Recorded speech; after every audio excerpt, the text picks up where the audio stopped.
ஏசாயா 43:4 நீ என் பார்வைக்கு அருமையானபடியினால் கனம் பெற்றாய். உலக மனிதர்களுடைய பார்வையிலே ஒருவேளை நாம் இந்த நாளிலே அற்பமாய் எண்ணப்பட்டிருக்கலாம். லேயாள் என்ற பெண்ணும் கூட அற்பமாய் எண்ணப்பட்டதை கர்த்தர் கண்டார்.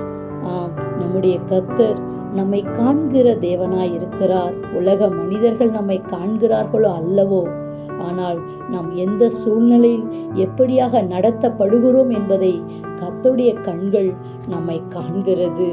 ஆம், இன்றைக்கு மனிதர்களுடைய பார்வை நம்மேலே இருக்க வேண்டும் என்று நாம் எதையும் செய்யாமல் கர்த்தருடைய பார்வைக்கு அருமையானதை, பிரியமானதை நாம் செய்யும் பொழுது அவராலே நாம் கனப்படுத்தப்படுவோம். ஆம், அப்படிப்பட்டவர்களை பார்த்து கர்த்தர் சொல்லுகிறார், நீ என் பார்வைக்கு அருமையானபடியினால் கனம் பெற்றாய் என்று. அந்த கனத்தை கர்த்தர் நமக்கு கொடுத்து நம்மை ஆசீர்வதிக்கிற தேவனாய் இருக்கிறார். Have a nice day.